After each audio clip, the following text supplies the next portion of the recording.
मराठी, ते धडक ते धडक। नमस्कार, मी सुषमा जोशी आणि आपण पाहताय जिओ मराठी न्यूज सांगली।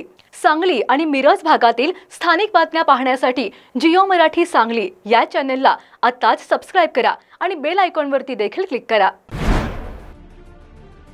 ईश्वरपूर येथील गुन्हेगारांचे कोल्हापूरच्या विशेष पोलीस महानिरीक्षकांनी अक्षरशः कंबरडं मोडलंय।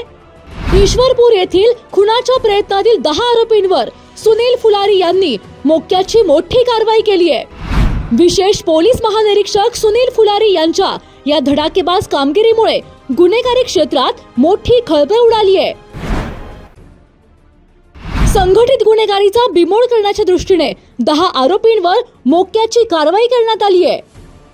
विशेष पोलीस महानिरीक्षक सुनील फुलारी यांनी ईश्वरपूर शहरातील विनोद माने उर्फ वडर याच्या खुनाचा प्रयत्न केलेल्या गुन्ह्यात असलेल्या 10 आरोपींना आज शनिवारी मोक्का लावत मोठी कारवाई केली आहे।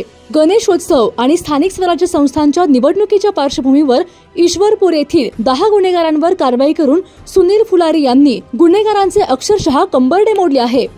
त्यानुसार गुन्ह्यातील टोळी प्रमुख ज्ञानेश्वर उर्फ ज्ञानेश भीमराव पवार वय 24 वर्षे राहणार किसान नगर ईश्वरपूर, चेतन पांडुरंग पवार वय 24 वर्षे राहणार नवीन बहे नाका ईश्वरपूर, पंकज नामदेव मुळीक राहणार अक्षर कॉलनी ईश्वरपूर, प्रतीक उर्फ गणेश महादेव पालकर वय 24 वर्षे राहणार यल्लमा चौक ईश्वरपूर, युवराज दयानंद कुंभार वय 23 वर्षे राहणार हनुमान नगर ईश्वरपूर, रोहन उर्फ वैभव सुभाष कांबळे वय 24 वर्षे राहणार केपीबी कॉलेज जवळ ईश्वरपूर, किसन उर्फ सोन्या संजय कुचीवाले वय 18 वर्षे राहणार माकडवाले गल्ली ईश्वरपूर, प्रेम उर्फ विश्वजित सुभाष मोरे राहणार मार्केट यार्ड रोड ईश्वरपूर आणि फरार असणारे प्रथमेश संकाप्पा कुचीवाले राहणार माकडवाले गल्ली ईश्वरपूर, गुरुदत्त राजेंद्र सुतार राहणार दगडी बंगला ईश्वरपूर या 10 जणांवर मोक्याची कारवाई करण्यात आली आहे।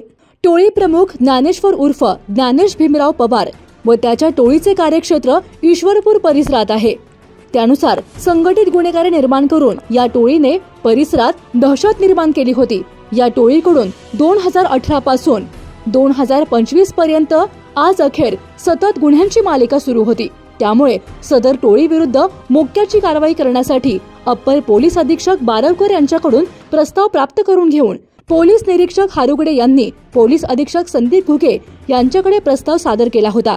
हा प्रस्ताव संदीप घुगे यांनी विशेष पोलीस महानिरीक्षक सुनील फुलारी यांच्याकडे मोक्का कायदा मंजुरीसाठी पाठवला होता। यानंतर सुनील फुलारी यांनी संघटित गुन्हेगारीचा बिमोड करण्याच्या दृष्टीने सदर गुन्ह्यातील 10 आरोपींवर मोक्याची कारवाई करत गुन्हेगारांच्या टोळीला मोठा दणका दिला आहे। जिओ मराठी, ते धडक ते धडक।